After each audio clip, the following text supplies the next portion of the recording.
Last week అయితే మాత్రం markets లో కొంచెం బుల్ రికవరీ అయితే మాత్రం మనం చూడగలిగాం. దాంతో పాటు నిఫ్టీ వచ్చేసరికి almost crucial resistance level which is 24,500 Nifty అయితే క్లోజ్ అవడం చూసాం రెసిస్టెన్స్ లెవెల్ దగ్గర. కానీ సాటర్డే అండ్ సండే వచ్చే అప్డేట్స్ అనేది మండే మార్కెట్స్ ని మార్చే క్యాపబిలిటీ ఉంది కాబట్టి సాటర్డే అండ్ సండేలో ఇప్పుడు మనం రికార్డ్ చేస్తుంది సాటర్డే ఈవినింగ్ కాబట్టి లాస్ట్ 24 అవర్స్ లో అప్డేట్స్ ఏమొచ్చినాయి అనే దాని గురించి కూడా మాట్లాడుకుందాం. వీటితో పాటు నెక్స్ట్ 1 వీక్ మనం ఫోకస్ చేయాల్సిన కొన్ని ఈవెంట్స్ అయితే మాత్రం ఉన్నాయి. అందులో మన ఇండియాలోని ఇంటర్నల్ గా ఒక బిగ్ ఈవెంట్ అయితే మాత్రం ఉంది. మేబీ అది మార్కెట్స్ ని కొంచెం చేంజ్ చేసే ఛాన్సెస్ కూడా ఉన్నాయి. ఇంకోటి ఏంటంటే మంత్ స్టార్టింగ్ కదా, ఆబ్వియస్లీ మంత్ స్టార్టింగ్ లో జిఎస్టీ డేటా వస్తుంది, ఆటో సేల్స్ డేటా ఉంటాయి. వీటితో పాటు ఎర్నింగ్ సెషన్స్ ఇప్పుడు కంటిన్యూ అవుతున్నాయి కదా. ఈ వీక్ నిఫ్టీ 50లో కొన్ని ఇంపార్టెంట్ వెయిటెడ్ స్టాక్స్ ఎర్నింగ్స్ ఉన్నాయి. వీటితో పాటు mid cap and small caps యొక్క ఎర్నింగ్స్ కూడా కొంచెం ఉన్నాయి. వాటి గురించి కూడా మనం డిస్కస్ చేయాల్సింది ఉంది. అండ్ అట్లనే గోల్డ్ అండ్ సిల్వర్ మళ్ళీ పడడం స్టార్ట్ అవుతుంది. ట్రంప్ అయితే మాత్రం నేను రికార్డ్ చేసే ముందు కొన్ని అప్డేట్స్ చూస్తే ట్రంప్ ఒక బిగ్ వార్నింగ్ థ్రెట్స్ ఇచ్చినట్టు కనపడుతుంది. ఈసారి థ్రెట్స్ వచ్చేసరికి కంప్లీట్ గా కొంచెం సివియర్ గా ఉన్నాయి. వాటితో పాటు ఇరాన్ వాళ్ళ థ్రెట్స్ కూడా కొంచెం సివియర్ గా ఉన్నాయి. ఇవి మండే మార్కెట్ ని ఎలా ఇంపాక్ట్ చేయొచ్చు, క్రూడ్ ఆయిల్ ఎలా ఇంపాక్ట్ అవ్వచ్చు, గోల్డ్ అండ్ సిల్వర్ పైన ఎలా ఇంపాక్ట్ అవుతుంది, ఇవన్నీ కూడా మనం ఈ వీడియోలో కవర్ చేసుకుందాం. ఇంకోటి వీడియో చూస్తున్నప్పుడు ఏ పాయింట్ ఆఫ్ వ్యూ అనే కానీ నేను మా టీం మీకు ఎఫర్ట్స్ పెట్టామని అనిపిస్తే డెఫినెట్ గా వీడియోని లైక్ చేయండి. ఛానల్ ఇంకా సబ్స్క్రైబ్ చేసుకోకుండా వీడియో చూస్తూ ఉంటే ఛానల్ కూడా సబ్స్క్రైబ్ చేసుకోండి. అలానే ఇదే వీడియో మీ ఫ్రెండ్స్ ఆర్ మీ రిలేటివ్ షేర్ చేస్తే హెల్ప్ అవుతుంది అనుకుంటే వాళ్ళకి కూడా షేర్ చేయండి. నా without any delay let's get into our weekly market analysis. మీ అందరికీ తెలుసు వీక్లీ అనాలిసిస్ డిస్కస్ చేసుకునేటప్పుడు లాస్ట్ వీక్ పెర్ఫార్మెన్స్ ఎలా ఉందనేది డిస్కస్ చేస్తాం. దానికి 2 కారణాలు ఉన్నాయి. ఒకటి, ఏదైనా న్యూస్ వల్ల లాస్ట్ వీక్ మార్కెట్ ఇంపాక్ట్ పడితే అదే న్యూస్ ఈ వీక్ క్యారీ ఫార్వర్డ్ అవుతుందా లేదా అనేది. 2, లాస్ట్ వీక్ లోనే ఏదైనా ఒక ఇంపార్టెంట్ రెసిస్టెన్స్ లెవెల్ దగ్గర కానీ సపోర్ట్ లెవెల్స్ దగ్గర కానీ ఇన్ఫ్లుయెన్స్ అయ్యి ఉంటే ఈ వీక్ అవి ఎలా యాక్ట్ చేస్తాయి అన్న దాని నుంచి కూడా డిస్కస్ చేస్తుంటాం. అందుకు first next week market analysis చేసే ముందు పాస్ట్ వీక్ పెర్ఫార్మెన్స్ గురించి డిస్కస్ చేద్దాం. So as per past week performance last week చూస్తే నిఫ్టీ 50 ఫ్రమ్ 23,800 స్లోగా 24,500 వరకు, 800 నుంచి 24,500 వరకు రికవరీ రావడం అయితే మాత్రం మనం చూడగలిగాం. నిఫ్టీలోని ఇంత స్ట్రాంగ్ పుల్ బ్యాక్ రావడానికి మేజర్ రీజన్ ఏంటంటే లాస్ట్ వీక్ ఐటీ స్టాక్స్ నిఫ్టీకి బాగా సపోర్ట్ చేసినాయి. వాటితో పాటు బజాజ్ ట్విన్స్ లాస్ట్ వీక్ లో చాలా స్ట్రాంగ్ మొమెంటం ఇచ్చింది. యుఎస్ స్టాక్స్ లో కూడా మైక్రోసాఫ్ట్ లాంటి బిగ్ కంపెనీస్ కూడా బిగ్ వేలో పాజిటివ్ గా మొమెంటం ఇవ్వడం తోటి లాస్ట్ వీక్ లో కొంచెం పాజిటివ్ మొమెంటం ఇవ్వడం చూడగలిగాం. వాటితో పాటు క్రూడ్ ఒకనొక స్టేజ్ లో $92-93 కి వెళ్ళి ఒకేసారి $85 కి డిప్ అయింది. దానికి కూడా మేజర్ రీజన్ అయితే మాత్రం మండే అంటే లాస్ట్ వీక్ ఇదే టైంలో మనం వీక్లీ అనాలిసిస్ మాట్లాడుతున్నప్పుడు ఇరాన్ 13 రాత్రుల తర్వాత 14వ రాత్రి మేము ప్రశాంతంగా గడిపామని చెప్పడంతో మండే మార్కెట్స్ కి అది బూస్టప్ అయి నిఫ్టీ గ్యాప్ అప్ ఓపెన్ అవడం జరిగింది. దాని తర్వాత మార్కెట్స్ కొంచెం కన్సాలిడేట్ అవుతూ స్లోగా పాజిటివ్ సైడ్ అయితే వెళ్ళింది. ఫైనల్ గా నిఫ్టీ అయితే మాత్రం ఇంపార్టెంట్ రెసిస్టెన్స్ లెవెల్ అయి ఉన్న 24,500 near to the resistance level దగ్గరికి అయితే మాత్రం నిఫ్టీ రీచ్ అవుతూ క్లోజ్ అవ్వడం అయితే చూసాం. ఇప్పుడు ఈ వీక్ మన మార్కెట్స్ లో ఫ్రైడే మన మార్కెట్స్ క్లోజ్ అయిన తర్వాత ఒక్కొక్కటి ఏం జరిగిందో మాట్లాడదాం. లాస్ట్ వీక్ పరంగా చూసుకుంటే వార్ అప్డేట్స్ ఇంకా అలానే కంటిన్యూ అయినాయి, అంటే అటాక్స్ అలానే కంటిన్యూ అయినాయి. క్రూడ్ ఆయిల్ అప్పటికి హైయర్ లెవెల్స్ లోనే ఉంది. US 10 years బాండ్ డీల్ పెరుగుతుంది. సేమ్ టైం ఇండియన్ రూపీ ఇంకా వీక్ గానే ఉంది. బట్ కాకపోతే మార్కెట్ రికవరీ అవడానికి ఐటీ స్టాక్స్ మేజర్ గా సపోర్ట్ చేయడం, ఇంటర్నల్ గా కొన్ని కంపెనీస్ ఎర్నింగ్స్ సపోర్ట్ చేయడం తోటి నిఫ్టీలో రికవరీ చూసాం. కానీ మేజర్ రెసిస్టెన్స్ లెవెల్ అయితే బ్రేక్ అవ్వలేదు. ఇప్పటికీ కూడా నిఫ్టీలో మనం అనుకున్న జోన్ ఏదైతే ఉందో 23,800 నుంచి 24,500 ఆ జోన్ లోనే అయితే మాత్రం నిఫ్టీ ఇప్పటికీ కూడా వైడ్ గా కన్సాలిడేట్ అయితే మాత్రం అవుతుంది. ఇక్కడ వరకు బాగానే ఉంది.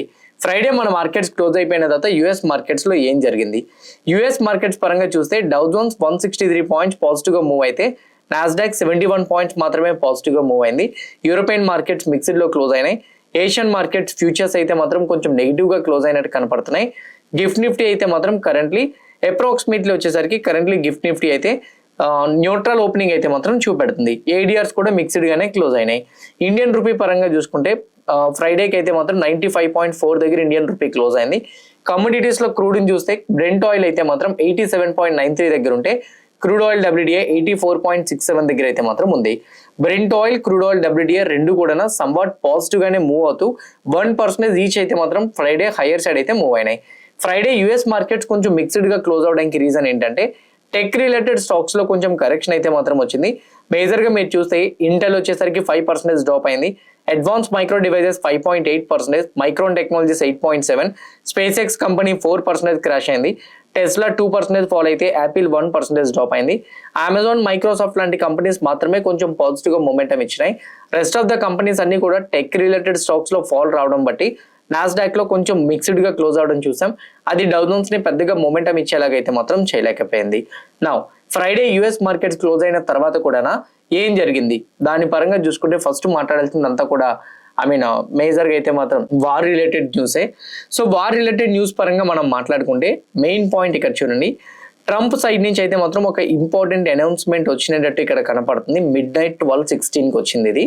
సో ఈ అనౌన్స్మెంట్ ఏంటంటే ట్రంప్ సైడ్ నుంచి సోషల్ మీడియాలో రన్ అవుతుంది, ట్రంప్ అయితే మాత్రం ఇది చేయాలనుకుంటున్నారని చెప్పి. ట్రంప్ అయితే మాత్రం ఇరాన్ మీద ఫ్రెష్ రౌండ్ ఆఫ్ అటాక్స్ చేస్తామని చెప్పి క్లియర్ కట్ గా ఒక స్టేట్మెంట్ అయితే చేశారు. నిన్న నైట్ అయితే మాత్రం ఇరాన్ పైన అటాక్ చేయలేదు, కానీ ఫ్రెష్ రౌండ్ ఆఫ్ అటాక్స్ ఈసారి ఇరాన్ మీద ఈ వీకెండ్ నుంచే మనం మొదలు పెట్టాలని చెప్పి క్లారిటీగా స్టేట్మెంట్ చేసినట్టు కనపడుతుంది. ఇందులో ఉన్న థ్రెట్ ఏంటో తెలుసా, ట్రంప్ ఇప్పటి వరకు యుఎస్ ఇరాన్ మధ్యనే అటాక్స్ జరిగినాయి. ఇజ్రాయెల్ వాళ్ళు అటాక్ చేయడం ఎప్పుడూ ఆపేశారు, ఎందుకంటే ఇజ్రాయెల్ కంప్లీట్ గా లెబనాన్ మీద ఫోకస్ చేస్తుంది. సో ఇజ్రాయెల్ కి లెబనాన్ ఒక పక్క అవుతుంటే యుఎస్ కి ఇరాన్ కి జరిగింది డైరెక్ట్ అటాక్స్. ఇజ్రాయెల్ ఎప్పుడు యుఎస్ తో కలిపి వీరిద్దరూ కలిపి ఇరాన్ మీద ఎప్పుడు అటాక్ చేయలే. ఇప్పుడు రైట్ నౌ ట్రంప్ అయితే మాత్రం ఇజ్రాయెల్ ని యాడ్ చేసుకుంటూ రెండు దేశాలు కలిపి ఇరాన్ పైన అటాక్ చేయాలని నిర్ణయించుకున్నాయంట. అంతేకాదు ఇరాన్ పైన అటాక్స్ ఈసారి కంప్లీట్ గా ఆయిల్ రిఫైనరీస్ మీద, ఇన్ఫ్రాస్ మీద ఉండాలని చెప్పి ఇక్కడ చూడండి, ఇరాన్ యొక్క ఎనర్జీ ఇన్ఫ్రాస్ట్రక్చర్ ని టార్గెట్ చేయాలని, రిఫైనరీస్ ని టార్గెట్ చేయాలని చెప్పి యుఎస్ డిసైడ్ అయిందని చెప్తున్నారు. ఇదే కానీ జరిగితే ఇరాన్ వాళ్ళు ఇంకొక పాయింట్ కూడా చెప్పారు, ఒకవేళ కానీ మీరు నిజంగానే మా యొక్క ఇన్ఫ్రాస్ పైన, ఆయిల్ రిఫైనరీస్ పైన కానీ మీరు అటాక్ చేయడం మొదలు పెడితే, మమ్మల్నే కానీ ఇన్ఫ్రాస్ పైన టార్గెట్ చేయడం మొదలు పెడితే, మా ఎకానమీని డిగ్రేడ్ చేయాలని డౌన్గ్రేడ్ చేయాలని మీరు చూస్తే మాత్రం 200% యుఎస్ ఎనర్జీ సైట్స్ ఏవైతే ఉన్నాయో మొత్తం కంప్లీట్ గా గల్ఫ్ కంట్రీస్ లో ఉన్న యుఎస్ ఎనర్జీ సైట్స్ ఉన్నవన్నీ కూడా డిస్ట్రాయ్ చేస్తాం మేము అని చెప్పి క్లారిటీగా స్టేట్మెంట్ ఇచ్చారు. వాటితో పాటు హౌదీస్ అయితే మాత్రం సౌదీ ఆయిల్ యొక్క రిఫైనరీస్ ఒక్కటి కూడా వదిలిపెట్టబోము, అన్నిటి మీద అటాక్ చేస్తామని చెప్తున్నారు. గుర్తు పెట్టుకోండి, అటాక్స్ నార్మల్ మిలిటెంట్ గ్రూప్స్ మీద జరగడం వేరు. స్ట్రైట్ ఆఫ్ హార్మోజ్ ఓపెన్ అయినా కూడా ఆయిల్ ప్రైజెస్ ఇంకా హైయర్ లెవెల్స్ దగ్గర ఉంటాయి ఒకవేళ కానీ ఆయిల్ రిఫైనరీస్ మీద అటాక్ జరిగితే. ఇప్పటికీ కూడా రష్యాకి ఉక్రెయిన్ కి యుద్ధం జరిగి 4 సంవత్సరాలు, యుద్ధం మొదలై 4 సంవత్సరాలు అవుతుంది. ఇప్పటికీ కూడా అది కంటిన్యూ అవుతుంది. 2022 ఫిబ్రవరి టైంలో మొదలైంది అనుకుంటా, కానీ ఇప్పటికీ కూడా కంటిన్యూ అవడానికి కారణమే ఇబ్బంది పడడం కారణం ఏంటి తెలుసా, ఉక్రెయిన్ వాళ్ళు రష్యాలో ఉన్న ఆయిల్ రిఫైనరీస్ ని కంప్లీట్ గా డిస్ట్రాయ్ చేస్తారు. అందువల్ల రష్యా దగ్గర నుంచి క్రూడ్ ఆయిల్ బయటికి తెచ్చుకుంటారు, డిగ్గింగ్ చేసి బయటికి తెచ్చుకుంటున్నారు, కానీ ఆ క్రూడ్ నుంచి ఆయిల్ రిఫైన్ చేసుకొని petrol, diesel, aviation turbine fuel ఇవేమి కూడా వాళ్ళు ప్రిపేర్ చేసుకోలేకపోతున్నారు. అప్పుడు ఏం జరుగుతుంది, క్రూడ్ ని ఇండియాకి పంపించి ఇండియా వాళ్ళు రిఫైన్ చేసి పెట్రోల్, డీజిల్ ని రష్యాకి పంపిస్తున్నారు. బికాజ్ యుక్రెయిన్ వాళ్ళు కంప్లీట్ గా ధ్వంసం చేశారు కాబట్టి. ఇప్పుడు రైట్ నౌ ఇరాన్ వాళ్ళు కానీ ఆయిల్ రిఫైనరీస్ గల్ఫ్ కంట్రీస్ లో ఉన్న వాటి మీద అటాక్ చేసినా, ఈవెన్ యుఎస్, ఇజ్రాయెల్ కలిపి ఇరాన్ లో ఉన్న ఆయిల్ రిఫైనరీస్ మీద అటాక్ చేసినా కూడా ఇది షార్ట్ టర్మ్ లోనే ఇంపాక్ట్ ఉంటుందని అనుకోవద్దు. లాంగ్ టర్మ్ లో కూడా క్రూడ్ ఆయిల్ రిలేటెడ్ గా ఉన్న ప్రతి సెక్టార్ కూడా ఇంపాక్ట్ పడడానికి అవకాశాలు ఉంటాయి. ఒకవేళ కానీ ఈ రిఫైనరీస్ పైన ఈ వీకెండ్ నుంచే స్టార్ట్ చేస్తానని ట్రంప్ చెప్పినట్టుగానే స్టార్ట్ చేయబడితే మాత్రం మేబీ మండే క్రూడ్ ఆయిల్ 95-100కి వెళ్ళినా ఆశ్చర్యపోవాల్సిన అవసరం లేదు. క్రూడ్ అలానే 95-100కి కానీ వెళ్ళింది అని అంటే మాత్రం మండే మన మార్కెట్స్ లో maybe బీరిష్ shed gap down open అవడానికి ఛాన్స్ ఉంటుంది, లేదా మార్కెట్స్ లో అయితే మాత్రం కంప్లీట్ హ్యూజ్ వాలటిలిటీ ప్లే అవ్వచ్చు. సో ఇది మాత్రం మాక్సిమం జరగడానికి ఛాన్సెస్ ఉన్నాయి కాబట్టి చెప్తున్నా. ఒకవేళ కానీ సండే నైట్కి కానీ లేదా ఇప్పుడు సాటర్డే నైట్కి కానీ ఎటువంటి అటాక్స్ యుఎస్ సైడ్ నుంచి లేకపోయినా, ఇరాన్ సైడ్ నుంచి లేకపోయినా కూడా మండే మార్కెట్స్ కొంచెం న్యూట్రల్ గా ఓపెన్ అయి మిక్స్డ్ గా ట్రేడ్ అవడానికి ఛాన్స్ అయితే మాత్రం ఉంటుంది. ఇది మాత్రం గుర్తుపెట్టుకోండి. వార్ రిలేటెడ్ గా అప్డేట్స్ తెలుసుకుంటునేటప్పుడు ఈ అప్డేట్స్ అయితే మాత్రం కంపల్సరీగా ట్రాక్ చేయండి. వీటితో పాటు ఇరాన్ కూడా ఒకటి చెప్పింది, లాస్ట్ నైట్ అయితే మాత్రం మా పైన అటాక్ జరగలేదని, కానీ కటార్ వాళ్ళు చెప్తున్న దాని ప్రకారంగా స్ట్రైట్ ఆఫ్ హార్మస్ దగ్గర ఉన్న 3 షిప్స్ పైన ఇరాన్ అటాక్ చేసింది, యూటర్న్ పంపించింది. సో ఇది అయితే మాత్రం కరెక్ట్ పాయింట్ కాదని కటార్ వాళ్ళు అయితే క్లెయిమ్ చేస్తున్నారు. అయితే యుఎస్ సైడ్ నుంచి అయితే మాత్రం అటాక్ జరిగిందా లేదని ఇంకా క్లారిటీ ఇవ్వలేదు. బట్ కాకపోతే స్టిల్ ఇప్పటికీ కూడా ట్రంప్ చెప్పే స్టేట్మెంట్స్ ఇజ్రాయెల్తో కలిపి చేస్తానని చెప్పడం, ఇరాన్ వాళ్ళు అలాగని చేస్తే మేము కూడా మీ పైన అన్ని ఇన్ఫ్రాస్ పైన అటాక్ చేస్తామనే థ్రెటన్స్ ఇవ్వడం, వీళ్ళిద్దరూ థ్రెటన్స్ ఇచ్చుకోవడం అయితే మాత్రం క్రూడ్ ఆయిల్ మీద ఇంకొంచెం ప్రెజర్ పెరిగే ఛాన్స్ ఉంటుంది. క్రూడ్ పెరుగుతున్నంత వరకు మన ఎకానమీ అనేది కొంచెం ఒక పక్క డిస్ట్రాక్ట్ అవడానికి అవకాశాలు అయితే ఉంటాయి. ఇది ఫస్ట్ వన్ బిగ్గెస్ట్ కన్సర్న్. ఇవేవి కన్ఫర్మ్ అవ్వలేదు కాబట్టి సో మండేకి అయితే మాత్రం న్యూట్రల్ గానే ఓపెన్ అవుతుంది. ఒకవేళ కానీ అటాక్స్ కన్ఫర్మ్ అయిపోతే మండే గ్యాప్ డౌన్ ఓపెన్ అవడానికి ఛాన్స్ ఉంటుంది. ఇంకోటి ఏంటంటే మండేకి కొంచెం పాజిటివ్ సైడ్ బూస్టప్ అవడానికి ఒక డేటా రిలీజ్ అయింది. సో కొంచెం ఇది పాజిటివ్ గానే తీసుకోవచ్చు. మన India monthly GST data release అయింది. కరెంట్లీ 2.11 lakh crore అయితే మాత్రం జిఎస్టీ కలెక్ట్ అయినట్టు వీళ్ళు చెప్తున్నారు. అంతేకాదు 15.4% అయితే మాత్రం ఇయర్ లో గ్రోత్ ఇచ్చిందని కూడా చెప్తున్నారు. ఈ జిఎస్టీ కలెక్షన్ ఏదైతే వచ్చిందో ఇది ఒక పక్క మనం పాజిటివ్ గా అయితే మాత్రం తీసుకోవచ్చు. So this the first one. Okay, Monday markets కి పాజిటివ్స్ చూసుకుంటే ఇది ఒక పాజిటివ్ ఉంది. రెండో పాజిటివ్ ఏంటంటే ఫ్రైడే FII 277 crores మార్కెట్ లో బై చేస్తే DI 2260 crores మార్కెట్ లో బై చేయడం జరిగింది. వాళ్ళు F&O లో బిల్ చేసిన డేటా పరంగా చూసుకుంటే FII 1,73,000 పొజిషన్స్ మార్కెట్ లో ఇండెక్స్ ఫ్యూచర్ సైడ్ బిల్ చేసినట్టు కనపడుతుంది. కానీ ఫ్రైడే అయితే మాత్రం షార్ట్ కవరింగ్ చేశారు. కానీ ఆప్షన్ సైడ్ ఎక్కువ పొజిషన్స్ ఉన్నాయి. FII మీరు ఎప్పుడైనా కానీ FII అండ్ ప్రొపరేటరీ ట్రేడర్స్ డేటాను చూస్తే ప్రొపరేటరీ ట్రేడర్స్ ఆప్షన్ సైడ్ ఉంటారు, FII ఎప్పుడు కూడా ఇండెక్స్ ఫ్యూచర్ సైడ్ ఉంటారు. వీటి బట్టి మీరు మార్కెట్ అనలైజ్ చేయొచ్చు. FII అయితే మాత్రం index future side short covering చేసినట్టు కనపడుతుంది. ఆప్షన్ సైడ్ అయితే మాత్రం కొంచెం negative side proprietary traders bill చేసినట్టు కనపడుతుంది. కొంచెం మిక్స్డ్ గా ఉంది కాబట్టి వాలటాలిటీ కంటిన్యూ అవడానికి ప్రాబబిలిటీస్ అయితే మాత్రం ఉన్నాయి. ఈ వీక్ మేజర్ గా మీరు ఫోకస్ చేయాల్సిన ఈవెంట్స్ లో ఒక ఈవెంట్ చాలా ఇంపార్టెంట్ అన్నాను కదా, అది చెప్తాను. 1 by 1 చూడండి. మండే అయితే మాత్రం ఆటో సేల్స్ డేటా రిలీజ్ అవుతుంది. ఫస్ట్ ఈ రోజు యాక్చువల్గా హాలిడే కదా, ఈ రోజు రేపు ఎల్లుండు మండే, ఈ 3 రోజులు కలిపి మండేనే రిలీజ్ అవుతాయి. మండే రిలీజ్ అయిన ఆటో సేల్స్ డేటాలోని mostly auto sales numbers last time అయితే పాజిటివ్ గా వచ్చినాయి. ఈసారి పాజిటివ్ గా రాగలిగితే ఆటో స్టాక్స్ కూడా కొంచెం సపోర్ట్ ఇవ్వచ్చు జిఎస్టీ నెంబర్స్ తో పాటు. ఒకవేళ కానీ ఆటో స్టాక్స్ కానీ పాజిటివ్ గా లేకపోతే ఆటో స్టాక్స్ కూడా మేబీ క్రూడ్ ఆయిల్ పెరిగిన దాని నెగిటివ్ సెంటిమెంట్ కి యాడ్ అయ్యి మేబీ ఇంకొంచెం నెగిటివ్ సైడ్ డ్రాప్ అవడానికి అవకాశాలు అయితే ఉంటాయి. రిజల్ట్స్ రిలేటెడ్ గా చూస్తే DLF, UPL, Ather energy, Escorts, Kubota and వాటితో పాటు కిమ్స్ ఇలాంటి కంపెనీస్ ఒక ఎర్నింగ్స్ అయితే ఉన్నాయి. అండ్ అలానే మ్యానుఫ్యాక్చరింగ్ PMI డేటా కూడా రాబోతుంది మండే. అండ్ ట్యూస్డే వచ్చేసరికి Bharti Airtel, Godrej properties, Marico, ONGC, same time FSN ecommerce ventures, Pidilite industries, united breweries, Zydus wellness, NHPC యొక్క ఎర్నింగ్స్ ఉన్నాయి. అండ్ ట్యూస్డే వచ్చేసరికి US jobs opening data release అవుతుంది, which is an important. Wednesday the most important day, most important event also. Market ని trigger చేయడానికి chances ఎక్కువగా ఉంటాయి. India central bank decision అయితే మాత్రం ఉంది. జూన్ టైంలో సెంట్రల్ బ్యాంక్ డిసిషన్ తీసుకునేటప్పుడు అంటే మన RBI మానిటరీ పాలసీ జరిగినప్పుడు మనం వచ్చేసరికి కంప్లీట్ గా ఆ రోజు అన్చేంజ్డ్ గా పెట్టుకున్నాం.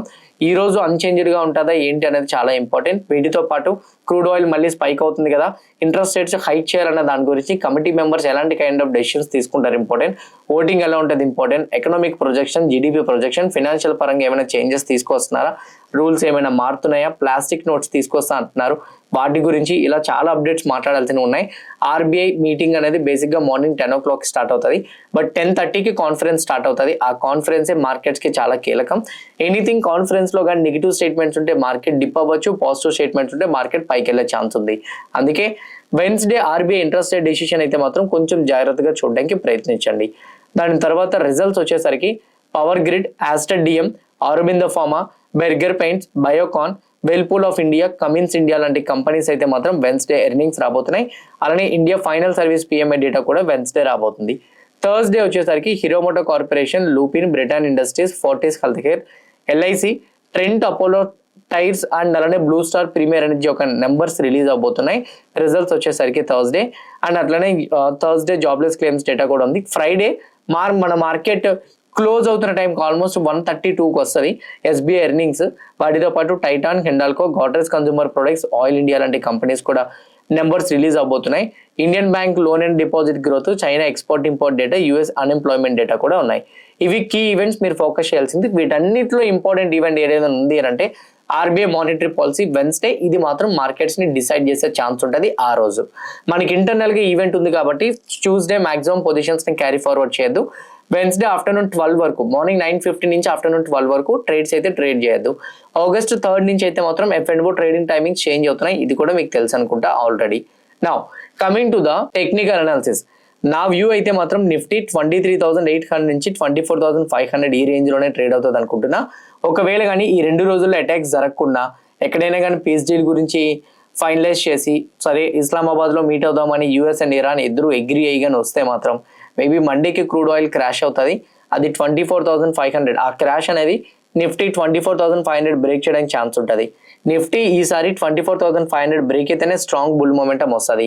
అలా బ్రేక్ అవ్వాలంటే క్రూడ్ ప్రైస్ అయినా డ్రాప్ అవ్వాలి, లేదా RBI మానిటరీ పాలసీ అయినా మార్కెట్స్ కి పాజిటివ్ గా ఉండాలి. సో అయితే మండే లోపు ఈ సీజ్ ఫైర్ గురించి ఏదైనా అప్డేట్ వచ్చేయాలి, అప్పుడు బిగ్ పాజిటివ్ మొమెంటం రావచ్చు. లేదు అనుకుంటే మాత్రం వెన్స్డే మార్నింగ్ వచ్చిన ఆర్బీఐ మానిటరీ పాలసీ అనేది మార్కెట్స్ ని పాజిటివ్ గా ట్రిగర్ చేసి వన్ వే డైరెక్షన్ తీసుకువెళ్లే ఛాన్సెస్ అయితే మాత్రం ఉంటాయి. ఇది అనదర్ పాయింట్. మరి in comes to the Sensex related గా 78,500 అనేది important resistance level. Anything Sensex కూడా సేమ్. సో క్రూడ్ ఆయిల్ ఒకవేళ కానీ క్రాష్ అయినా ఆర్బీఐ మానిటరీ పాలసీ పాజిటివ్ గా ఇచ్చిన సెన్సెక్స్ 78,500 మూమెంటం చూడొచ్చు. లేకపోతే నియరెస్ట్ సపోర్ట్ లెవెల్ 77,300 నుంచి 78,500 ఇన్ బిట్వీన్ లో మేబీ సెన్సెక్స్ కూడా ట్రేడ్ అవ్వడానికి ప్రాబబిలిటీస్ ఉంటాయి అనేది నా ఒపీనియన్. మరి in comes to the bank Nifty related గా 57,000 అనేది ఇంపార్టెంట్ సపోర్ట్ లెవెల్. ఇప్పుడు until and unless 57,000 down side break అవ్వకపోతే mostly bank Nifty consolidation with bullish shade అయితే మాత్రం చూడొచ్చు. మరి in comes to fin Nifty, Bajaj twins రెండు సపోర్ట్ చేయడం తోటి ఫిన్ నిఫ్టీలో స్ట్రాంగ్ గా 26,200 లెవెల్ అబౌవ్ సస్టైన్ అవ్వడం చూసాం. ఇప్పుడు right now until and unless down side 26,200 level break అవ్వనంత వరకు ఫిన్ నిఫ్టీ కూడా పాజిటివ్ సైడ్ హోల్డ్ అవడానికి ప్రాబబిలిటీస్ ఉంటుందని నేనైతే అనుకుంటున్నా. When it comes to the bitcoin, currently bitcoin 63,000 దగ్గర అయితే మాత్రం ట్రేడ్ అవుతుంది. As of now bitcoin కు ఉన్న రెసిస్టెన్స్ లెవెల్ 65,500. ఆ రెసిస్టెన్స్ లెవెల్ బ్రేక్ అవ్వలేదు, అక్కడే కన్సల్టేషన్ అవుతూ లోవర్ సైడ్ డిక్లైన్ అవుతుంది. ఎనీథింగ్ బిట్ కాయిన్ అయితే మాత్రం 63,000 లెవెల్ ఏదైతే ఉందో ఇది చాలా ఇంపార్టెంట్. దాని బిలో సస్టైన్ అవ్వగలిగితే, అంటే 63,000 లెవెల్ బిలో కానీ సస్టైన్ అవ్వగలిగితే 62,000, అది కూడా బ్రేక్ అయితే 60,000 వరకు చూడొచ్చు. క్రూడ్ ఆయిల్ ప్రైజెస్ మళ్ళీ పెరుగుతున్నాయి కాబట్టి ఆయిల్ కన్సర్న్స్, అంటే ఇప్పటికీ కూడా వార్లో కన్సర్న్స్ ఉన్నాయి కాబట్టి క్రూడ్ ఆయిల్లో కన్సర్న్స్ కూడా రైజ్ అవుతున్నాయి కాబట్టి వీటిలో కొంచెం వీక్ మూమెంటం రావచ్చు. US 10 years బాండ్ yield కూడా ఒక పక్క చూస్తుంటే 4.74 trust me guys, US 10 years bond yield పెరగడం మార్కెట్స్కి అంత పాజిటివ్ కాదు. సో మేబీ అది బిట్ కాయిన్ కూడా కొంచెం నెగిటివ్ సైడ్ డ్రాగ్ చేయడానికి అవకాశాలు అయితే ఉంటాయి. వీటితో పాటు గోల్డ్ పరంగా చూసుకుంటే 4,100 ఇంపార్టెంట్ రెసిస్టెన్స్ లెవెల్, దాని బిలోనే గోల్డ్ అయితే సస్టైన్ అవుతుంది. So US 10 years bond yield ఇంకా అలా పెరుగుతుంటే గోల్డ్ లో కూడా డిక్లైన్ కనిపించవచ్చు. అదే కానీ జరిగితే గోల్డ్ నెక్స్ట్ సపోర్ట్ లెవెల్ 3,965 కి జరిగే ఛాన్స్ ఉంటుంది. షార్ట్ టర్మ్ లో గోల్డ్ అయితే మాత్రం ప్రెజర్ ఇంకా అలానే చూడొచ్చు, బికాజ్ రూపీ వీక్ గానే ఉంది. సేమ్ టైం వచ్చేసరికి 10 years బాండ్ yield పెరుగుతుంది, క్రూడ్ ఆయిల్ హైయర్ లెవెల్స్ దగ్గర ఉన్నాయి. వీటి వల్ల వచ్చేసరికి ఇండియా ఒక పక్క గోల్డ్ పైన కూడా ఇంపోర్ట్ ట్యాక్స్ పెంచుతుంది. ఇవన్నీ కూడా గోల్డ్ రిలేటెడ్ గా షార్ట్ టర్మ్ లో బీరిష్ ఉంచడానికి మనకు కనపడుతున్నాయి. when it comes to silver, technical గా 60 లెవెల్ అప్ సైడ్ బ్రేక్ అవ్వట్లేదు కాబట్టి సిల్వర్ లో కూడా మోస్ట్లీ కన్సల్టేషన్ ఫేజ్ విత్ బీరిష్ ఉండడానికి ప్రాబబిలిటీస్ కూడా ఉన్నాయి. కానీ సిల్వర్ కున్న ఇంపార్టెంట్ సపోర్ట్ లెవెల్ 54.9, ఎనీథింగ్ అది కూడా బ్రేక్ అయితే ఫర్దర్ గా డ్రాప్ రావచ్చు. ఇప్పుడు రైట్ నో US స్టాక్స్ కూడా ఫాలో అవుతున్నాయి కదా. ఈ US స్టాక్స్ రిలేటెడ్ గా టెక్ స్టాక్స్ ఏవైతే డ్రాప్ అవుతున్నాయి వీటిని ఆపర్చునిటీగా మీరు తీసుకోవాలన్నా, గోల్డ్ అండ్ సిల్వర్ డ్రాప్ అయిన ఆపర్చునిటీగా తీసుకోవాలన్నా, బిట్ కాయిన్ ఆపర్చునిటీగా తీసుకోవాలన్నా కింద కామెంట్ బాక్స్ లో నేను డెల్టా ఎక్స్చేంజ్ రిఫరల్ లింక్ ఇస్తున్నా. ఆ లింక్ క్లిక్ చేసి అకౌంట్ ఓపెన్ చేసుకోండి. డెఫినెట్ గా మీరు మన ఇండియన్ స్టాక్స్ తో పాటు డిప్లో ఉండేటప్పుడు మీరు US స్టాక్స్ లో కూడా డిప్లో ఉండేటప్పుడు ఇన్వెస్ట్మెంట్ చేయొచ్చు. మన ఇండియన్ స్టాక్స్ డిప్లో ఉండేటప్పుడు చాలా తక్కువ ఆపర్చునిటీ, అంటే బౌన్స్ అయినప్పుడు స్లోగా బౌన్స్ అయితే, కానీ US స్టాక్స్ మాత్రం చాలా ఫాస్ట్ గా బౌన్స్ అవుతుంటాయి. అవి మీరు డిప్ను ఆపర్చునిటీగా తీసుకోవాలనుకుంటే కింద నేను కామెంట్ బాక్స్ లో పెట్టిన delta exchange referral link click చేసి అకౌంట్ ఓపెన్ చేసుకోండి. 5 minutes లో యాక్టివేట్ అవుతుంది. ఆ అకౌంట్ ఎలా యూజ్ చేయాలి తెలియకపోతే దాని కింద నేను యూట్యూబ్ లింక్ కూడా పెట్టినా, ఆ లింక్ క్లిక్ చేసి మీరు వీడియో చూస్తే ఎలా చూడాలో కూడా తెలుస్తుంది. మేజర్ గా డెల్టాలో ట్రేడ్ చేస్తున్న benefits US stocks, gold, bit coin, silver లో కూడా ట్రేడ్ చేయొచ్చు. 24/7 ట్రేడ్ చేయొచ్చు. ఎక్స్పైరీ ఉండదు, లెవరేజ్ ఇస్తాడు. లెవరేజ్ కి మాత్రం ఛార్జెస్ ఉంటాయి. ఓకే, హోప్ క్లియర్ కట్ గా మొత్తం చెప్పిన డేటా పాయింట్స్ హెల్ప్ అయినాయి అనుకుంటున్నాను. ఎవ్రీథింగ్ హెల్ప్ అయితే వీడియో లైక్ చేయండి. ఛానల్ ఇంకా సబ్స్క్రైబ్ చేసుకోకుండా వీడియో చూస్తూ ఉంటే ఛానల్ కూడా సబ్స్క్రైబ్ చేసుకోండి. ఇదే వీడియో మీ ఫ్రెండ్స్ ఆర్ మీ రిలేటివ్ షేర్ చేస్తే హెల్ప్ అవుతుంది అనుకుంటే వాళ్ళు కూడా షేర్ చేయండి. See you all Monday morning at 8 AM in pre-market analysis. Bye-bye.